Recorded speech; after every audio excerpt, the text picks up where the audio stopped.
Hi guys, why archery? Why do I love archery? And why would I recommend archery as a hobby for visually impaired? There's quite a few reasons actually. There's some personal reasons which date back to time spent when I was a kid with friends and with my dad. But also I've got very many happy memories of doing historical and traditional archery as a hobby, as a pastime, part of my career within reenactment. Good memories of club shooting and good times taking part in club shooting as well. One of the main reasons I love archery is actually the history. Freudian slip of the tongue there. History of archery stems back thousands upon thousands upon thousands of years. And it's something that we as a species have in common no matter which culture we come from. Every human culture on this planet, with the exception of, I believe, one, which is the First Nations peoples of Australia. They're the only culture, I may be wrong, but they're the only culture on Earth that never developed the bow and arrow. They developed other things like the throwing sticks and the wimmer and things like that. But every other culture has the bow and arrow in common. And it goes back a long way. For instance, in cave paintings in the south of France date back 20 plus thousand years. They've just recently found artifacts in North America which push back the previously accepted dates of human habitation by about 10,000 years to about 30,000 years ago. And recently in Africa, in North Africa, they found flint arrowheads that date back 60,000 years. So you can trace history back through its artifacts for at least 60,000 years. And I love to think sometimes, why or how did that first human being come up with the idea of using a stick with some string or something, or some sinew, or some catgut, to fire another stick? How did that first come about? Fascinating.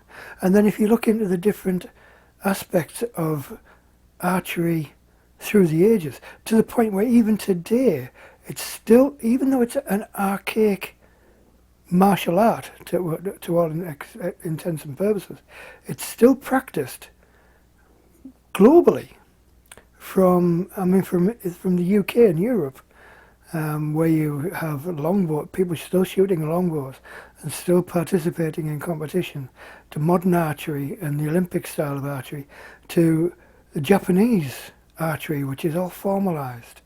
And then on the opposite end, you've got the Bhutanese archery, which has taken the place of warfare, where you have a landscape which it's incredibly mountainous, and you have villages on opposite sides of valleys that are maybe 200 or 300 yards apart, in a straight line, but on the opposite side of mountains, and they have competitions where they shoot at targets in each other's villages, and the entire village turns up on a Sunday afternoon, and they hold these inter-village competitions, and it's fantastic to watch, and they get so enthusiastic, it's unbelievable. And then, so that's the actual history side. And you're encroaching on the social history side, like in the UK, well, in England, you have surnames coming into common parlance as a result of archery. For instance, if your name is Bowman or Fletcher, or even Strongbow or Strongman, Stringer, these are all archery terms which have become commonplace as surnames. For instance, if in the 13th century, if you were a Fletcher making arrows and arrow shafts, you could be John the Fletcher, and that eventually became your surname, and they stuck. So even today, people called Fletcher can trace their ancestry back to some point in the past where they were archers, or if not archers, fletchers, arrow makers. So that's one aspect why I love it. The other is the social side of it. Every time I've been involved in archery, whether it's been reenactment, whether it's been club shooting, whether it's been a field target trip, it's been a social event. And I think socially you can trace the history of archery again as a social event. Training was a social event on a Sunday in England where every able-bodied man would take part. And this went on for centuries. And I think it's entirely possible that archery practice, even 10,000, 20,000 years ago, would be done, a group of men and boys would practice archery because they had to be able to shoot well in order to hunt. So, and even today, if you go to the club on a Wednesday night or a Sunday afternoon, the social side of it is very, very important.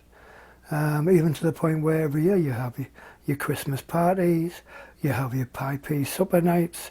It's very important. And I think as a visually impaired archer, the social side of it is very, very important. I'm speaking from personal experience here. If you're not careful, if you're visually impaired, there's a great risk of you becoming isolated and becoming a shut-in. Well, now shut-ins may be a bit strong because most people will still have their family around with them. Some people will continue to work, but there is a big risk. It almost happened to me where I just became isolated, didn't want to do anything, didn't want to go out, didn't really want to talk to anybody. But archery has been a godsend with that regard. It's got me thinking about getting back out there and becoming social again with people. I mean, at the moment it's absolutely freezing outside, so I'm not getting a great deal of shooting done. But I'm looking at things, I'm buying things, which is costing me a small fortune. I've just bought a new bow, which I'll be doing a video soon, because I quite fancy having a go at horsebow style, like with a thumb release shooting on the right hand side of the bow, sort of Eastern European style shooting. I've always been interested, but I've always been a European English style shooter, but I fancy giving it a go, so I bought some gear to go with that. Christmas presents at that time of the year have all sort of gravitated towards archery, presents that have been bought for me, I think, from the clues that have been dropped, and the presents I've bought other people, saying archery is becoming quite important in my life. And I think you could do worse as a visually impaired, or somebody who's visually impaired. You could do worse than getting into archery because of the social side. And there's a lot of help out there as well. In England, from what I'm speaking about experience, there's a lot of help out there from social services and the local authorities. I mean, I'm currently undergoing mobility training with the White Cane. That's a story. It's quite scary, but there's a lot of really nice people involved in helping the visually impaired and the blind, from helping them to get a life, to get back into society, and to actually do something instead of just sitting in the house, listening to the radio, listening to audiobooks, getting out there and doing something. I mean, in my area there's a bowls club, there's a cricket club, there's a group that regularly go cycling. There's all sorts, all provided through the local authorities, and and the archery clubs have a good relationship with the local authorities as well. So if you're sat there watching this, and if you're interested, if you're watching this, obviously it's caught your interest. Get in touch with your social worker if you've got one. Get in touch with your local visually impaired officer, like your low vision people. There's help out there. And I promise you, even if it's not archery, even if you go and play bowls, go to a bingo night, get out there and do something. It's worth it. You won't regret it. You'll make new friends. You'll make new acquaintances. You'll possibly take up new hobbies. So there we go. So that's the social side of it. So the history the social history, the social side, the modern social side of being an archer, getting into club activities and things like that. That's why I love archery. It's got to be one of the few activities that are still going strong today that can date back 60,000 years minimum.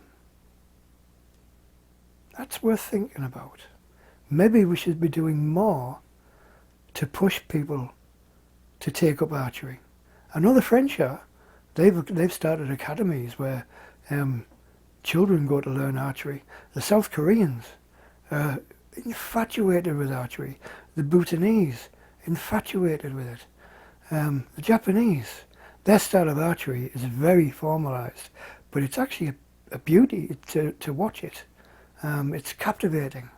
And there is something about archery in all its forms which is captivating and enthralling and enticing, I think.